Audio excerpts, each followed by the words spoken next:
एक वहाँ से पुलिस की तरफ से गोली चल गई है। और उसके बाद हमने देखा जब गोली की आवाज़ हुई तो वो नीचे बैठा हुआ था। बैठने के बाद आवाज़ आई गोली, पुलिस वालों की, गोली लग गई, गोली लग गई, गोली।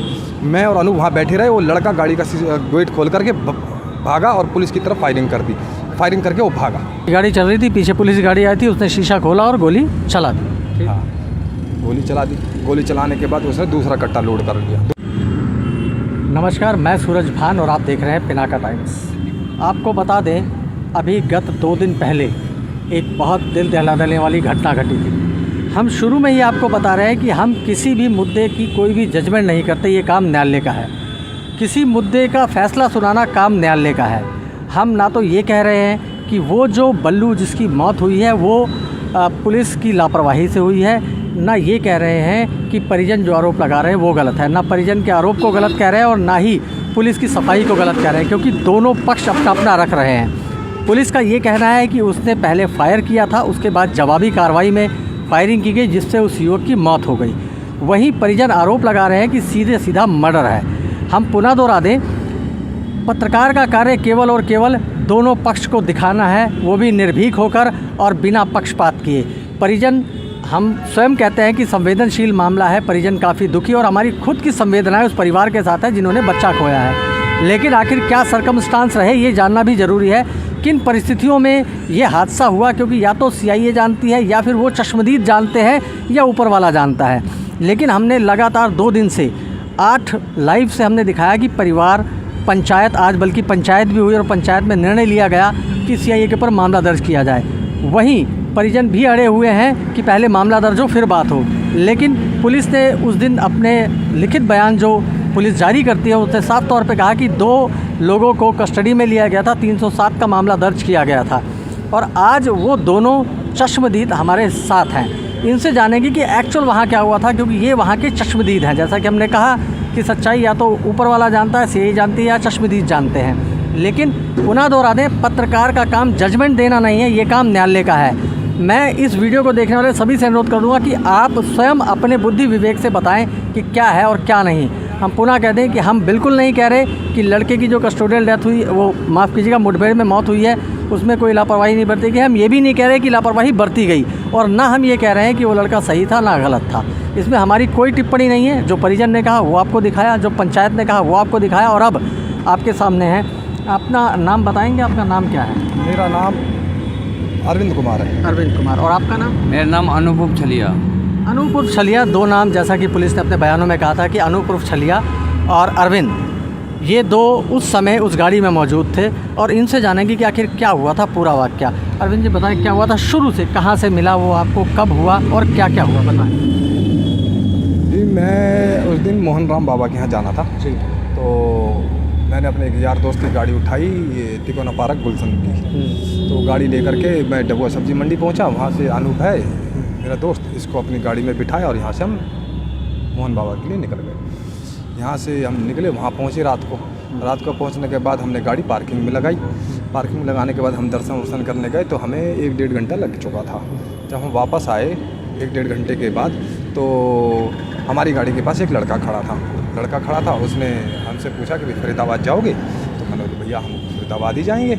तो फरीदाबाद जाने के लिए भैया मुझे भी छोड़ देना। तो मैंने बोला भैया बैठ जा। तो हमने उसे अपनी गाड़ी में बिठा लिया। आप पहचानते नहीं थे उसे? नहीं, अनजान आदमी को बिठा लिया? हाँ, रात का टाइम था, लिफ्ट मांगी थी मैंने, चलो कोई मान लिया लिफ्ट दिया। मंदिर का टाइम है तो मंदिर पे आया होगा कोई, तो हम वहीं रहे थे। ठीक है ना। तो उसे हमने बिठा लिया और वहाँ से चल दिए। चलते हम दोनों दोस्त बात करते, फिर उससे भी पूछ लिया मैंने, भाई आप फरीदाबाद तो हम भी रहते, तुम कहाँ जाओगे? तो उसने कहा मैं फरीदाबाद मोहताबाद पावटे जाऊँगा। मैंने भाई नाम क्या? कहने लगा बल्लू। तो हमने उसे चलते रहे। कुछ देर चले, काफ़ी देर हो चुकी थी, काफ़ी घंटे के हिसाब से टाइम हो रहा था। तो खोरी के आसपास पे आप पहुँचे तो पीछे से एक गाड़ी आ रही थी। तो काफ़ी देर से हम देख रहे थे वो गाड़ी चल रही है हमारे पीछे। तो गाड़ी चल रही है, हमने इग्नोर कर दिया। थोड़ी देर के बाद देखा तो पुलिस की गाड़ी हॉर्न बजाती हुई आ रही थी। ठीक है ना। ये किस जगह पे पुलिस की गाड़ी आपको हॉर्न बजाती हुई दिखी? खोरी से आगे, यानी कि आती बार खोरी से आगे। ठीक है, खोरी के पास। ठीक है। जो हॉर्न बजाती हुई आ रही थी तो वो लड़का बोला लगता पुलिस पीछे लग गई है। अच्छा। तो मैंने बोली यार गाड़ी रोक लेते हैं। जैसे मैं गाड़ी रोकने लगा तो वो तो साथ ही बैठा था, सब बात तो गाड़ी के अंदर सब सुनाई देती है। गाड़ी रोकने लगा तो उसने एकदम साइड से कट्टा निकाला और मेरे लगा दिया। अच्छा लगा, गाड़ी मत रोक दियो।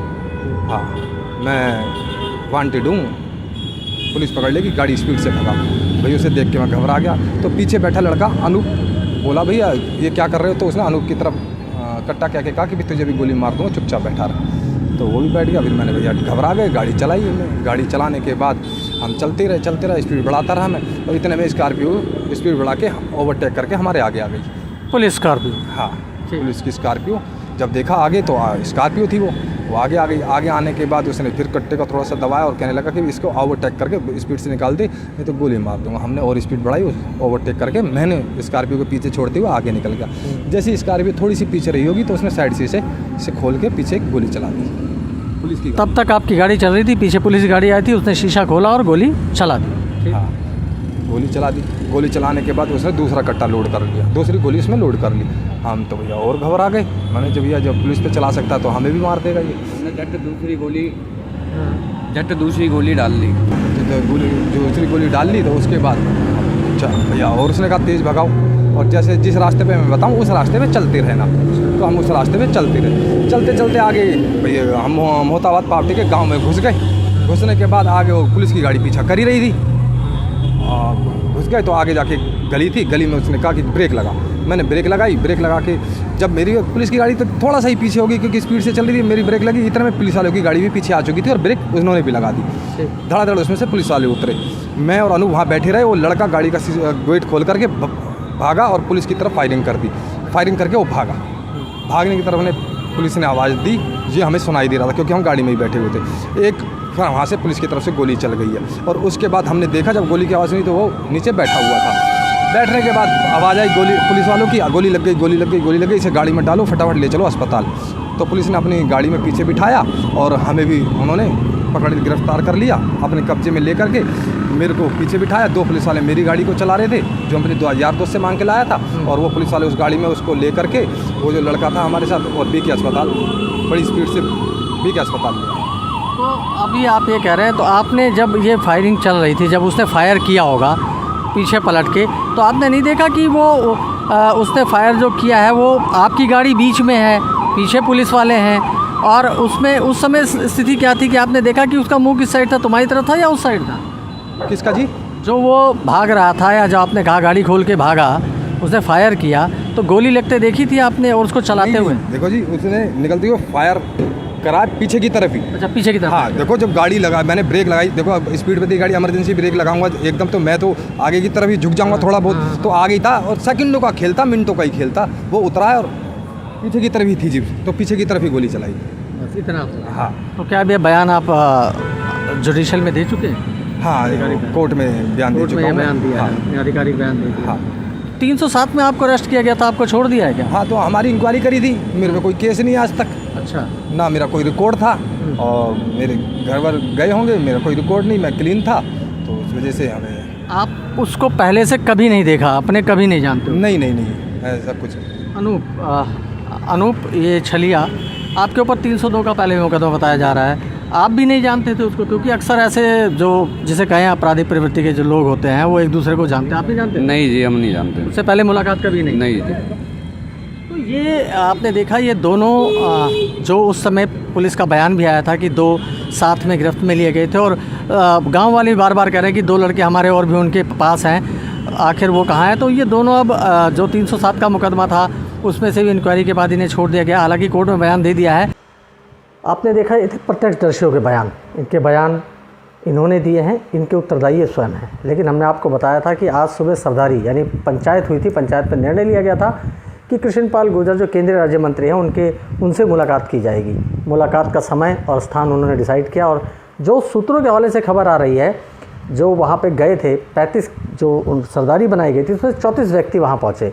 हमारी बात उन 34 में से एक शख्स से हुई, उन्होंने साफ तौर पे कहा कि केंद्रीय राज्य मंत्री ने तुरंत संज्ञान लेते हुए इस पर मामला दर्ज करने के लिए कह दिया गया है। ये पुख्ता सूत्र बताते हैं। और उन 34 आदमी जो कि मंत्री के आवास पर गए थे मिलने के लिए, दिल्ली आवास पर, तो अब कयास ये भी लगाए जा रहे हैं कि मंत्री के क्लियर कट ये कह देने के बाद कहीं ना कहीं पुलिस वालों पर गाज गिर सकती है। हमने आपको बताया कि हमारा कोई भी तात्पर्य इस बात से नहीं रहता, पत्रकार का काम जजमेंट देना नहीं रहता। हम बार बार यही बात कह चुके हैं। पीड़ित परिवार का पक्ष दिखाया, हमने आपको उनका पक्ष दिखाया जो कि पुलिस वालों ने पहले कहा, और अब वो जो साथ में थे, ये जो 2 व्यक्ति अनूप उर्फ छलिया और अरविंद, इनका क्या कहना है ये भी हमने आपको दिखाया। और ये भी हम आपको बता रहे हैं कि सूत्रों के हवाले से पुख्ता खबर मिली है कि पुलिस वालों के खिलाफ दफ़ा 302 के तहत मुकदमा जल्द से जल्द दर्ज हो सकता है और बाकायदा SIT का गठन भी किया जा सकता है। तो मैं सूरज भान, आपकी क्या राय है इस पर कमेंट कर ज़रूर बताएं। तब तक के लिए जय हिंद।